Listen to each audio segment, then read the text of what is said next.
This is what we call a packed room. No wonder. We have a great panel, but we also have, I think, one of the most topical issues on the agenda. How is the geopolitics of the world doing? Someone asked me that last night, and I said it's worse than last year, but I'm not sure if it's better than next year. Let's see after we have had the panel. I think seriously, this annual meeting in Davos is happening against one of the most complicated geopolitical and geoeconomic landscapes or backdrops we've seen for decades. This session is about also identifying the opportunities that are for cooperation even in a fractured world. And we saw, for example, during the Bali meeting, G20, that President Biden and also President Xi Jinping came together. They restarted the process on climate after listening to Vice Premier Lee He earlier today. I think there's also hope for new processes. So we are currently in a situation where also Kristalina Georgieva, head of IMF, has said that there might be a recession in 1/3 of the world. And if we don't get the geopolitics right, I think they're more difficult to also have a recovery. To discuss this, we have, as I mentioned, Kristalina Georgieva, head of IMF, managing director. We have Mohammed Al Thani, Deputy Prime Minister and Foreign Minister of Qatar. We have Pekka Haavisto, the Foreign Minister of Finland.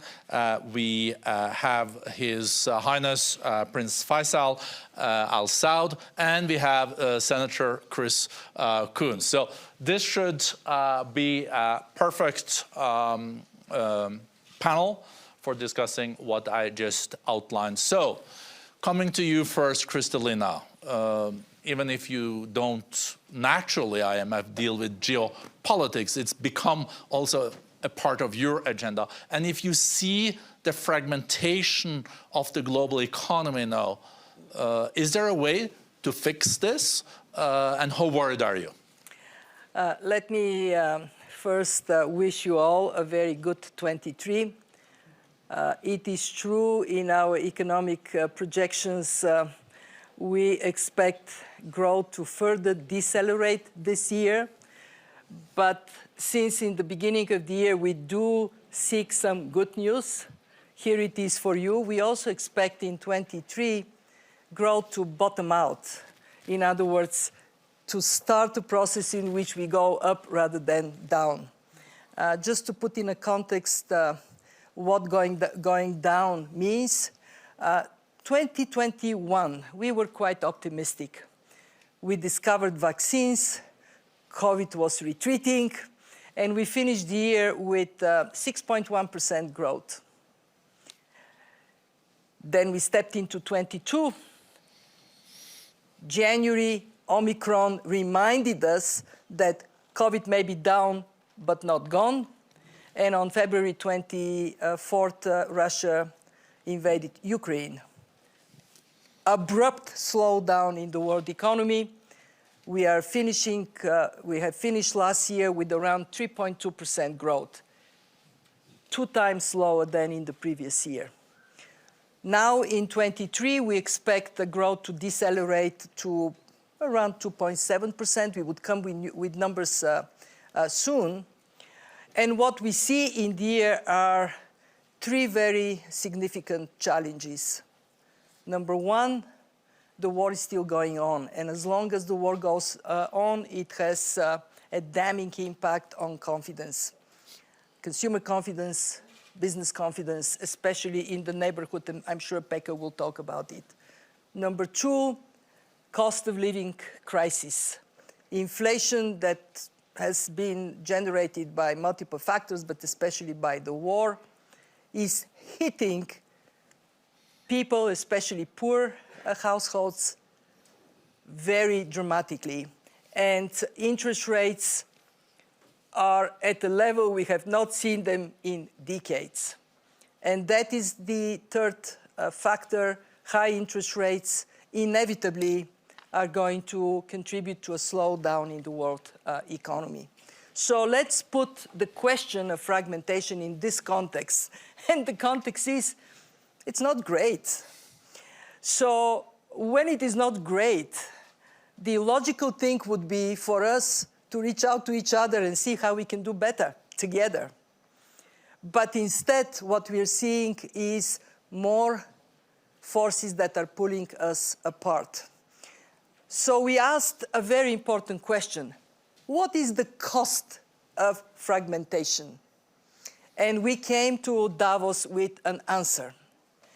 If we manage the adjustment to more security of supplies smartly, and there is some decline in trade, the cost would be manageable, 0.2% of global output. Not nothing. It is still not great when growth is low and we are struggling. But if we manage this poorly, if we allow trade to collapse, the cost would be in the order of 7% of global GDP. Just think what 7% means. This is about $7 trillion lost. The equivalent of Germany and Japan taken together. And then further work says if we add to this technological fragmentation, the cost could be somewhere 8 to 12% of global GDP.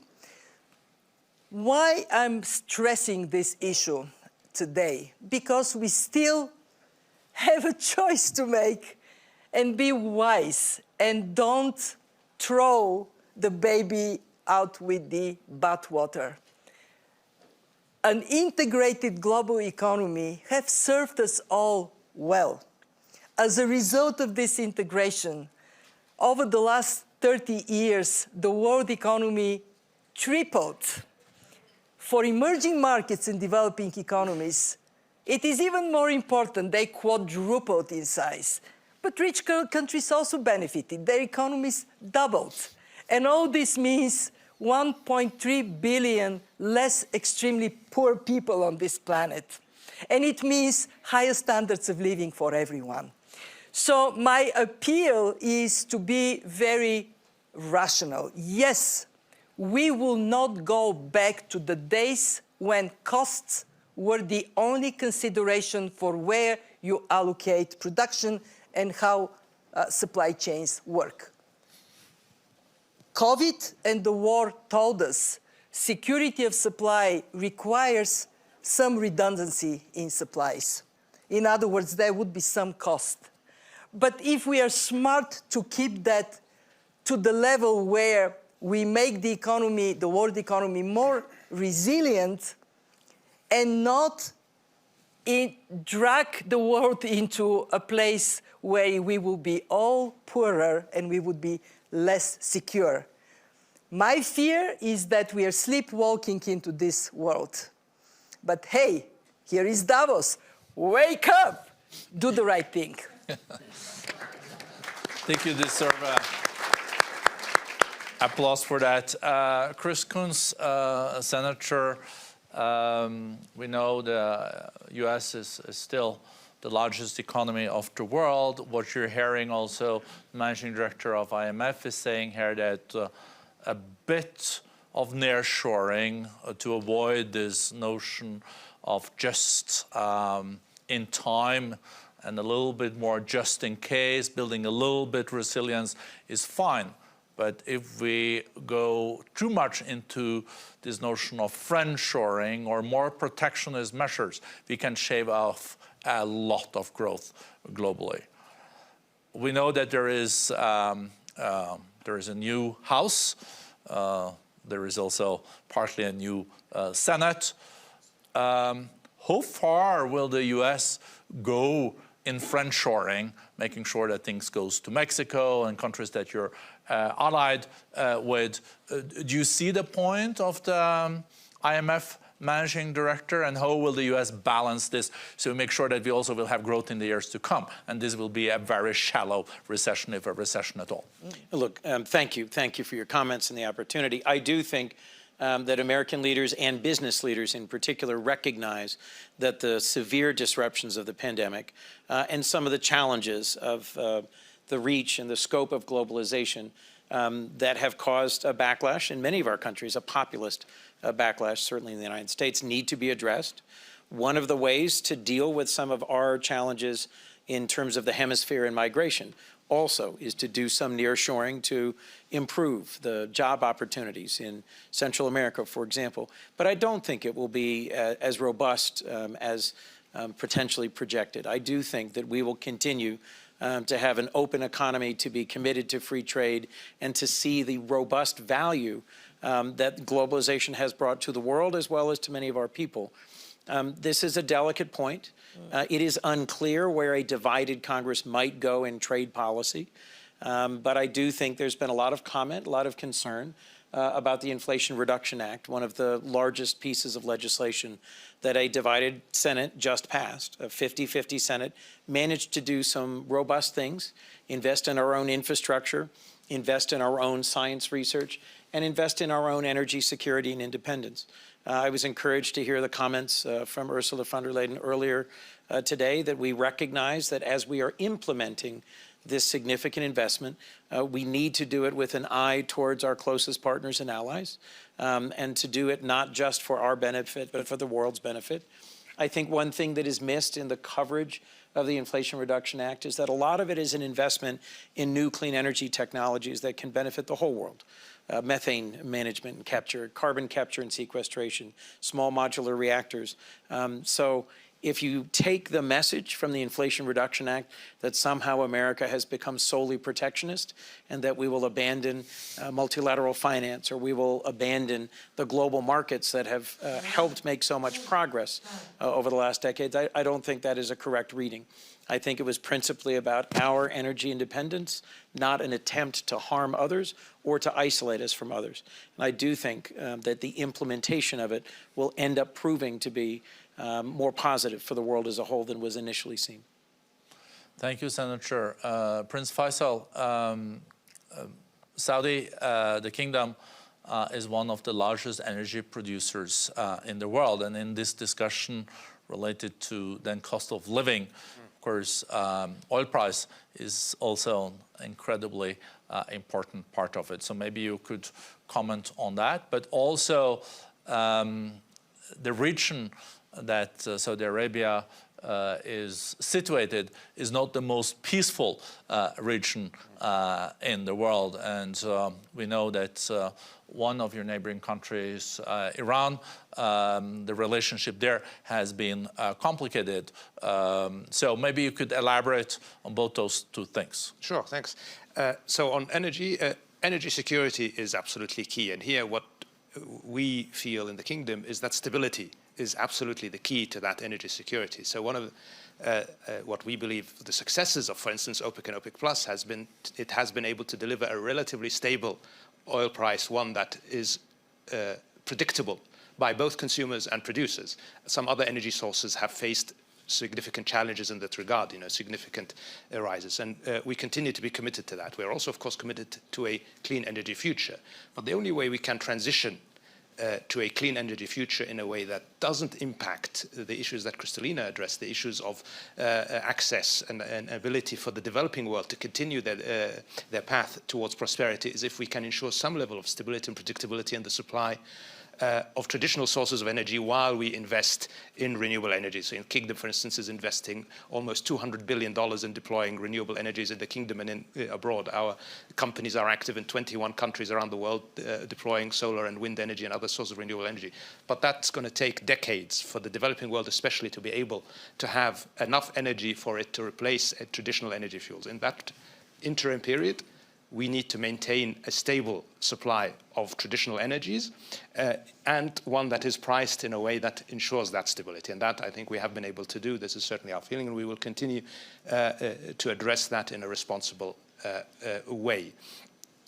Our neighborhood, you mentioned, and I want to really focus on the positive rather than on the negative, because our neighborhood is also showing signs that even in adverse circumstances, you can deliver success.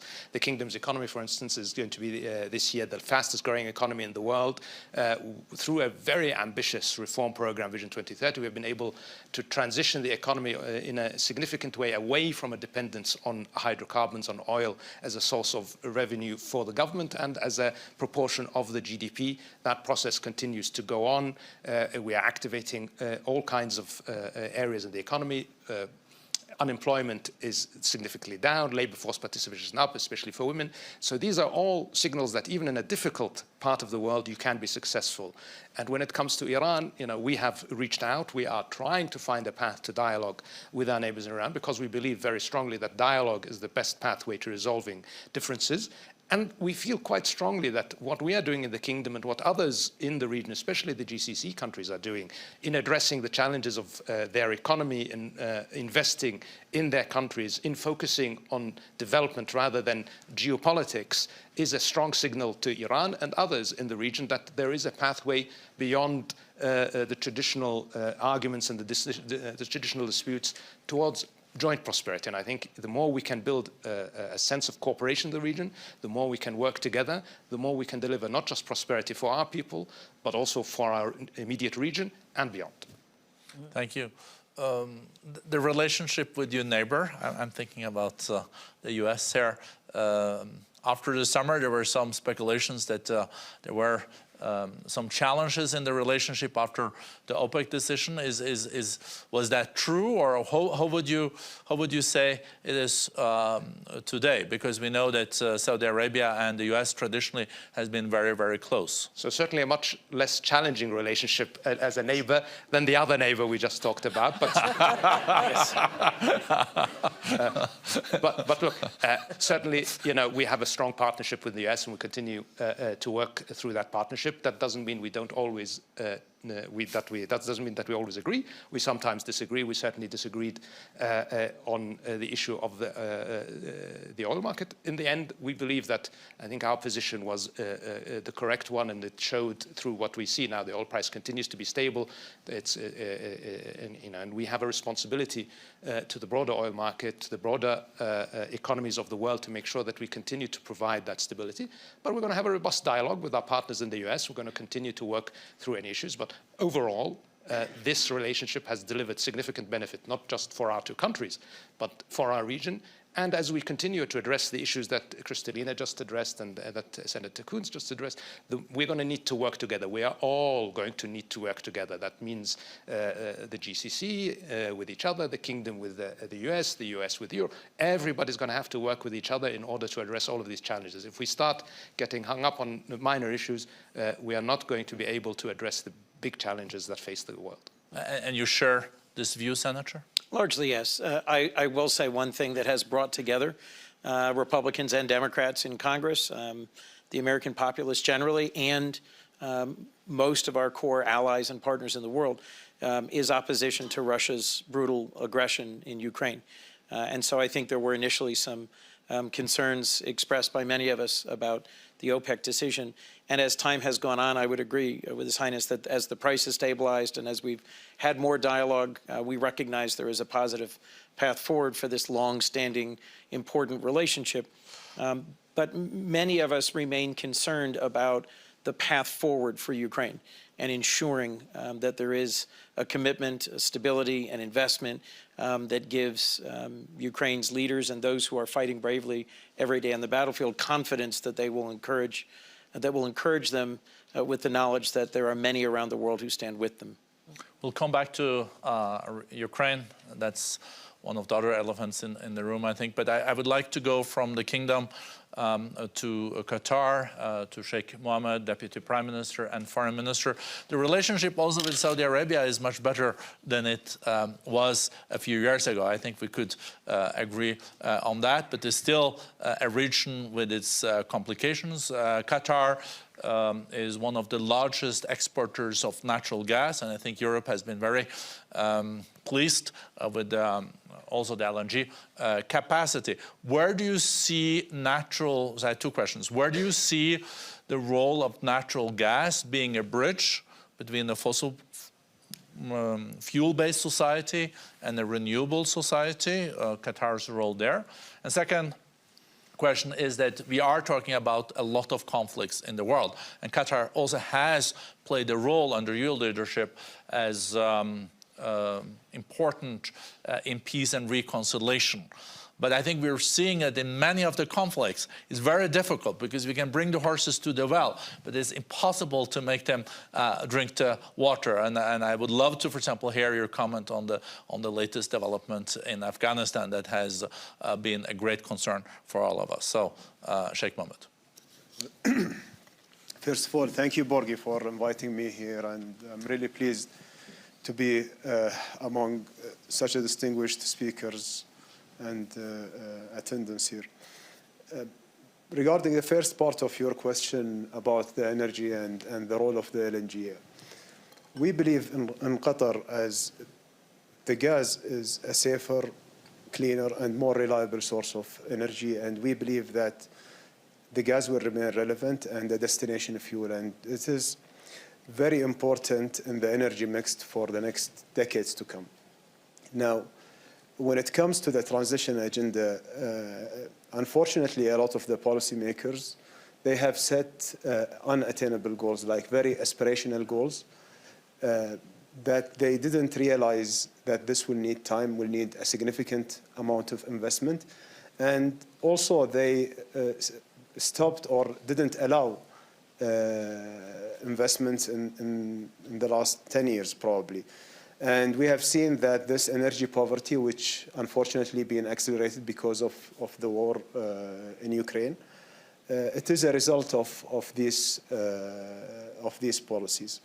So I believe that this underinvestment, which Qatar didn't follow, luckily, allowed us now to have this additional capacity, which will become online in 2027 in order to bring more gas to the market, and especially to Europe now, since they are diversifying also their source.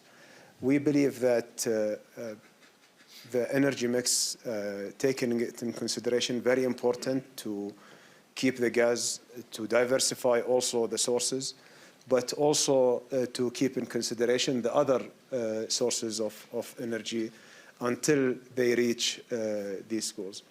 I think also from another perspective, it's also unfair for a lot of developing countries to demand them not to develop their own resources and not to be energy independent while they are still in need for their development journey. And a lot of countries around the world, actually, they are seeing the wealthier countries being unfair for them in demanding them to stop to develop their own resources. The third point on this, I'm not sure if there was an honest discussion about also this transition agenda and what kind of damage it might create for the earth when we are talking about mining the rare earth, or also mining the metals to use them as an input for all those renewable energy equipment. So we believe that it should be a deeper conversation, more inclusive. All the countries needs to be included in that conversation, not only the G7 or the developed countries to set the agenda for the world. Regarding our role in the conflict resolution, and as you mentioned, Borge, very correctly, that it's not an easy job. It's maybe it is a difficult journey to bring parties with disagreements together to reach an agreement, but it's also more difficult to sustain the agreement. And we recognize the fact that it's not easy for a country like Afghanistan, which suffered not only in the last 20 years of war, but really beyond that, probably in the last 40 years, and they've been fighting with each other. We cannot expect that an agreement that happened between them and the US will bring peace to the country in one day or 1 year. Especially there were no a real dialogue between the parties of the war themselves. I mean, the inter-Afghan dialogue didn't take place properly. What happened recently and the recent measures by the Taliban government in Afghanistan has been very disappointing for us, and we've been warning them from taking such a decisions that are going just to make the situation much worse for the Afghan people, but also for the international community to be able to deal with them. Does it mean that we are going to stop our efforts? No, we should continue. We always remain hopeful that the way we are engaging with others, we are engaging with people who are sometimes difficult to talk to. It's the only way forward to find a resolution. Otherwise, what would be the alternative? The alternative would be a civil war, social unrest in the country, which is going to blow up for the entire region.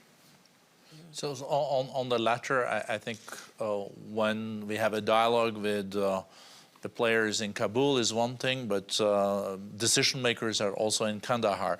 Do you think there is a hope in the near future to get the dialogue on this and change the decisions, or are we talking more medium, long term? Well, from the beginning, we've been trying our best in order to reach out to them, either directly by us, but also by other countries in the region, and especially the Muslim countries, where we see them playing a major role in such issues, especially the social and the economic issues for Afghanistan. We've been trying even to reach out to Kandahar and to have a dialogue with them.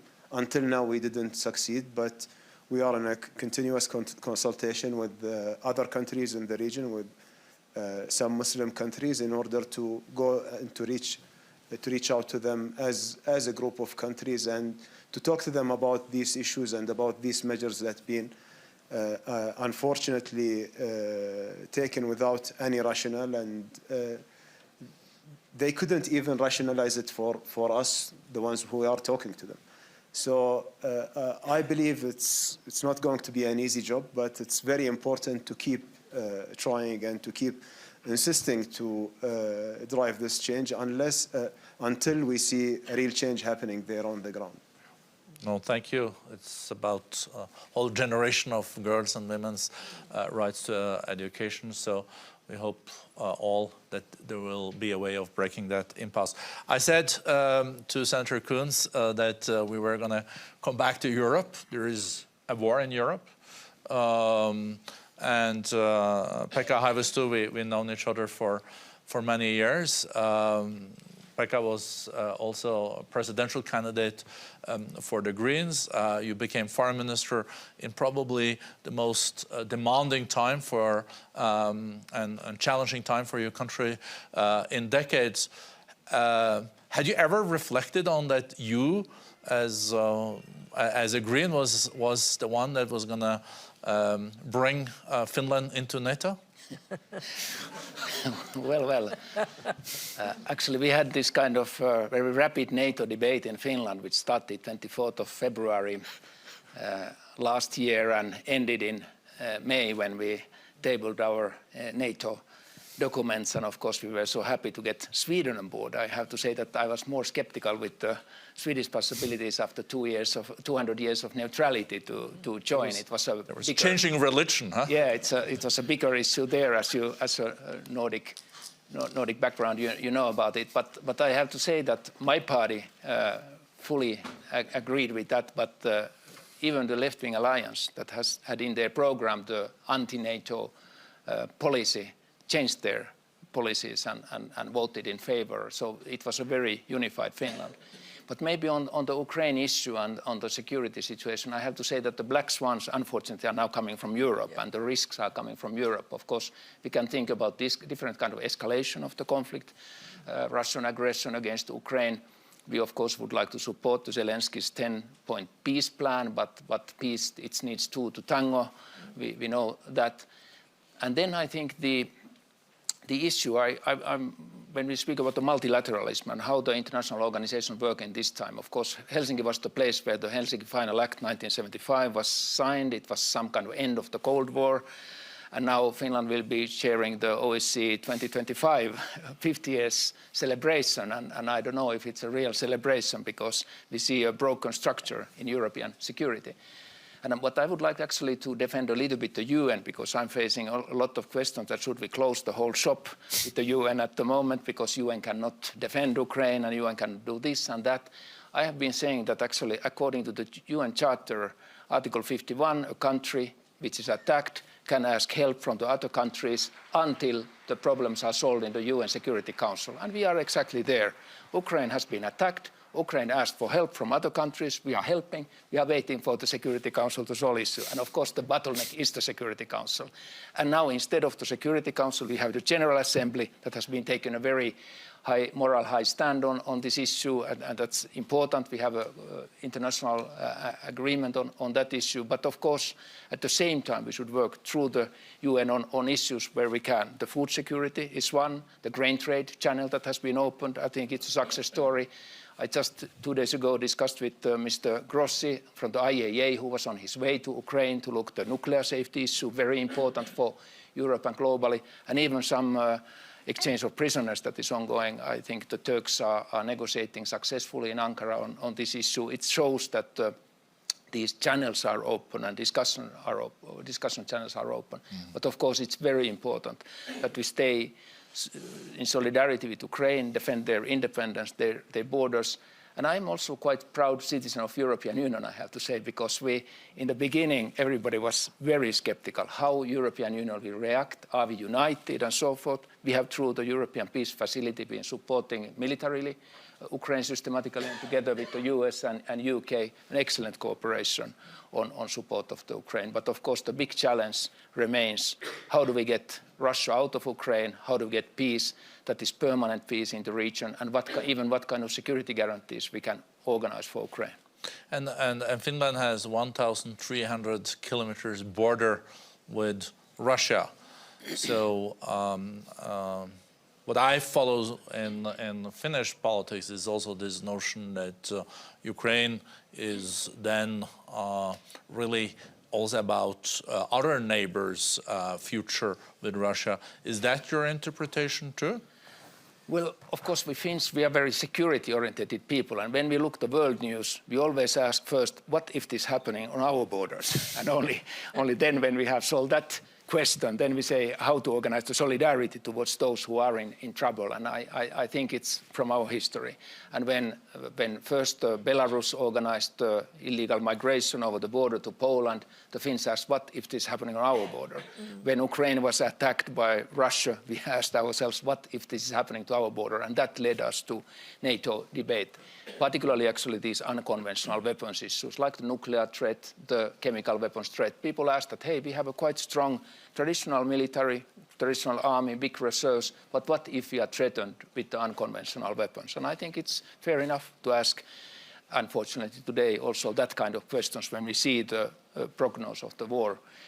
And I think that's where we are. We are all the time saying that we are bringing a peaceful border to NATO, 1,300 kilometer peaceful border. Our border authorities are still working. We have limited visas towards Russian citizens, but we allow those who are working to come over, those who are studying in Finland, and those who have relatives or those who need a hospital treatment. So there is traffic over the border.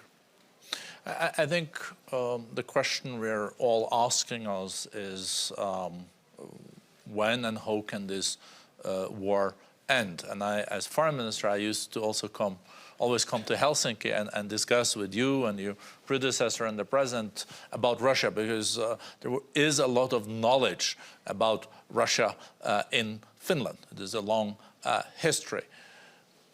I guess that the mood is not the best in Kremlin these days, because I think the plan was probably to take Kiev in a week. That didn't happen. The war is not going as it was planned. Europe is united, but a war needs also to end. So what is now the current thinking in Kremlin? Do they see a way out of this, do they think about that at all, or is the mentality no, that we just double down on it, we just have to continue even attacking civilians and breaking basic humanitarian law? Well, I maybe wouldn't sit here if I had the right information directly from Kremlin, but I would use it. I said understanding of the mentality. I would use it immediately, but let me say how we Finns look at the situation. We have been living, we have a long neighborhood with Russia. We have even been part of the Russia during our autonomy time and so forth. But let's look 100 years first backwards. We had not king but the Tsar, and then came Lenin, and then came Stalin, and of course then came Khrushchev, and then Brezhnev, and then Gorbachev, and Yeltsin, and then Putin. And we see this zigzag 100 years in the history. And when we look towards the future, our best guess is that this will be the similar zigzag 100 years from now. But in all these circumstances, we have to live in the neighborhood with this country, and we have to understand somehow exactly the mentality.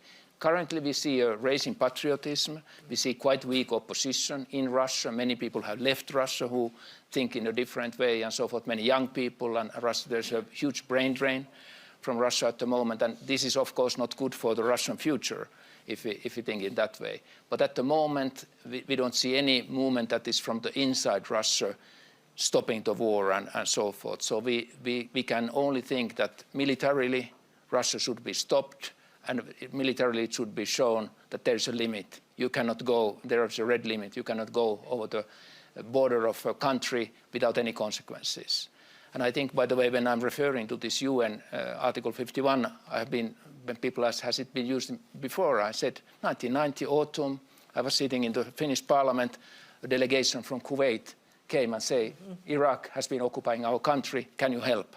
And a coalition of voluntary countries were formed. So actually, 1990, it was the same mechanism. And that gives us the responsibility to protect Ukraine as much as we can. Mm-hmm. Yeah, and I think I'm, of course, trying to be a neutral moderator here, but I think there is, wasn't there a Budapest memorandum in '94? And there was no dispute about the borders originally. It was an acknowledgement of the borders, wasn't it?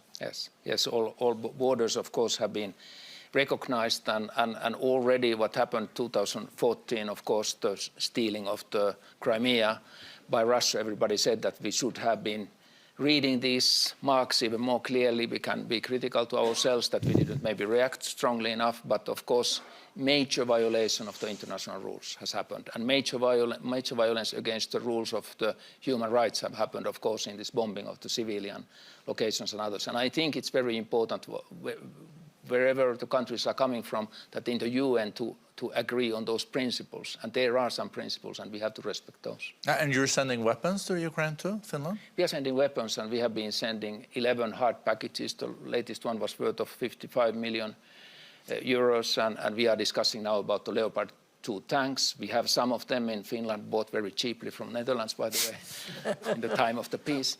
But this is an issue, this Leopard 2 tanks, that is pending on Germany.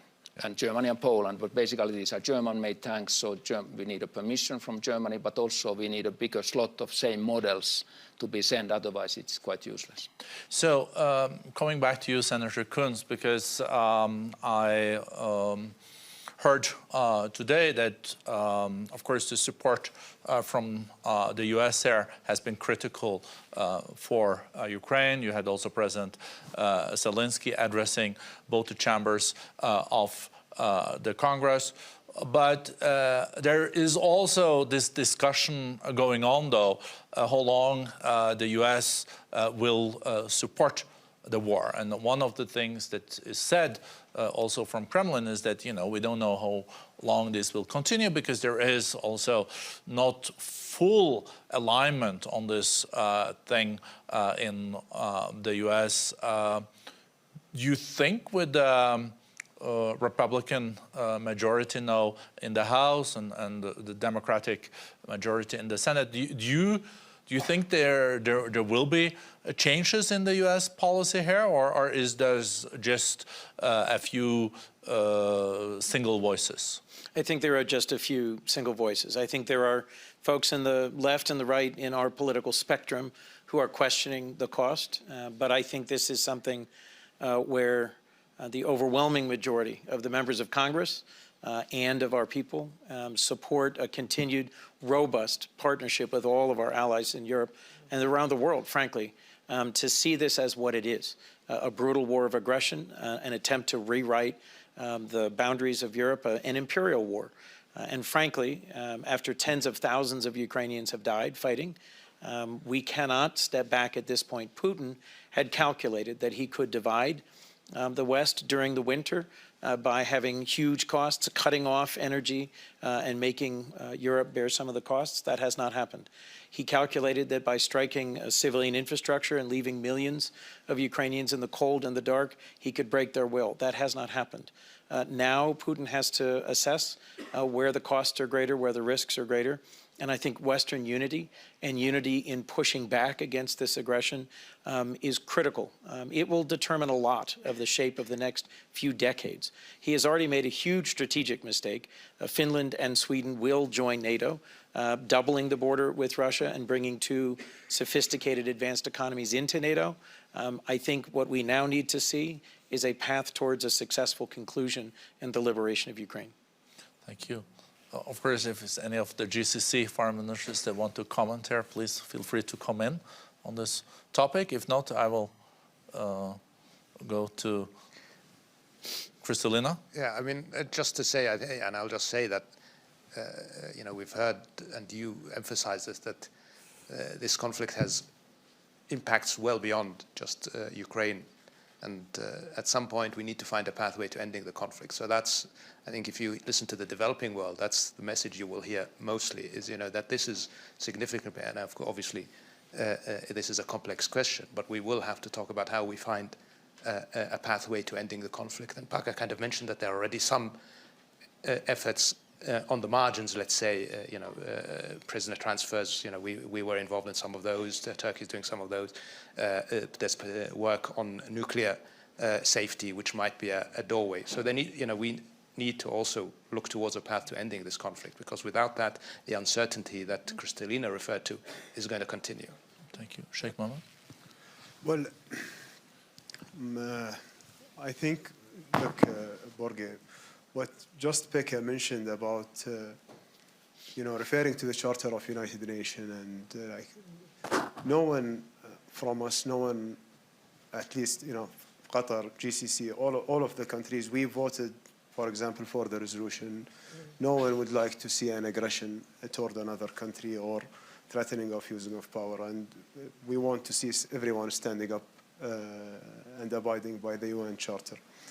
But what really, you know, struck us in the region when we are looking at the world, you know, mobilizing only for specific cases and specific causes, and we've been in the Middle East like suffering for decades from all violations for UN Charter, including from the Palestinian-Israeli issue to the Syrian issue, and just, you know, a lot of other things going on. We would like to see the same world stand for these kinds of causes, because unfortunately we still see them unaddressed and just continuing.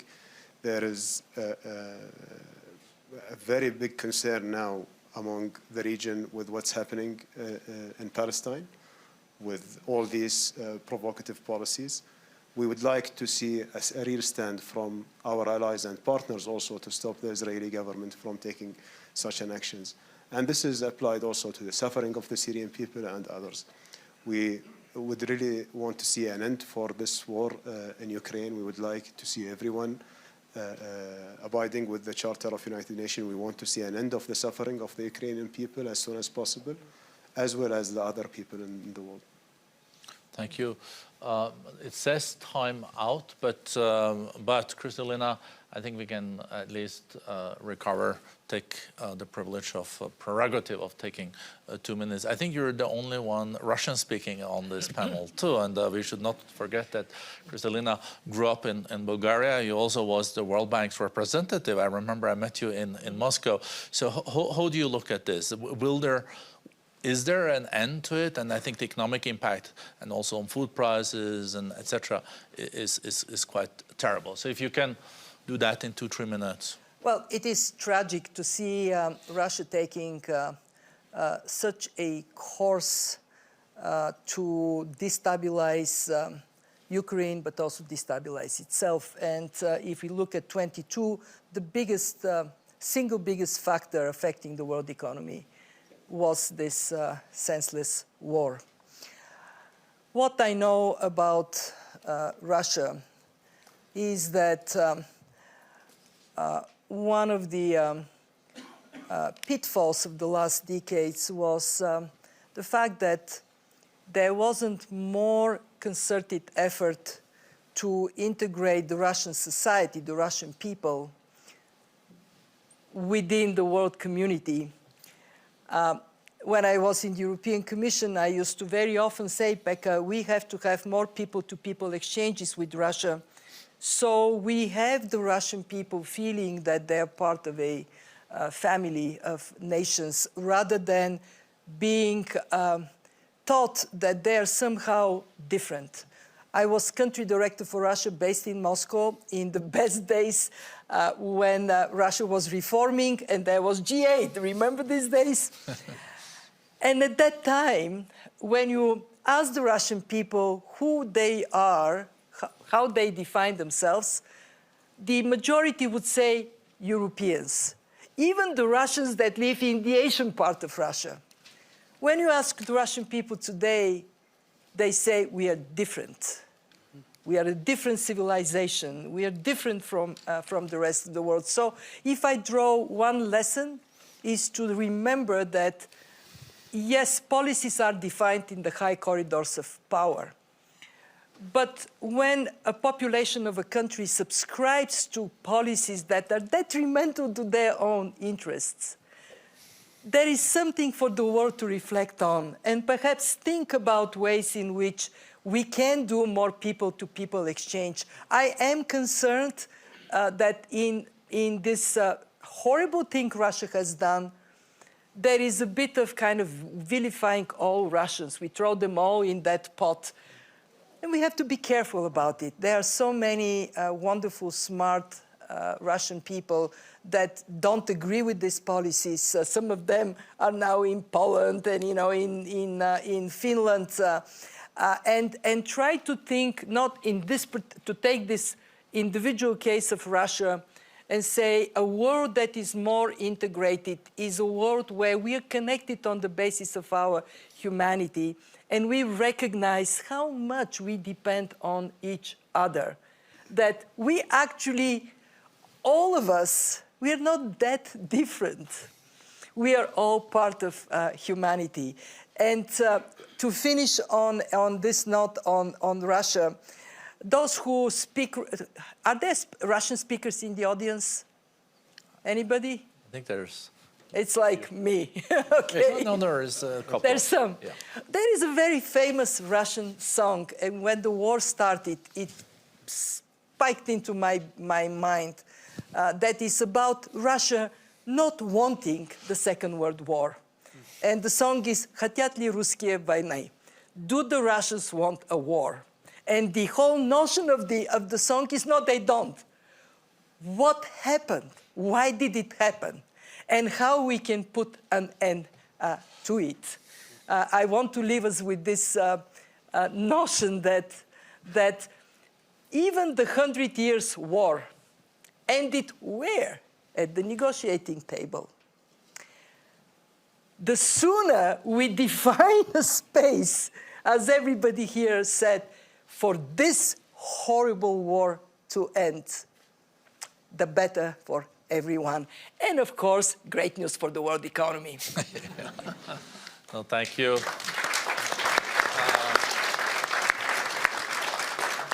First, I'm biased as the moderator, but I thought we had a very interesting discussion, a very insightful panel. This is like, for me, the best kind of dialogues in Davos, as I remember the dialogues 2 decades ago also in Davos. Small room with the most insightful people in the world. So thank you very much. Thank you. Thank you. I'm running. Thank you. Shukran. That was very good. It was a good panel.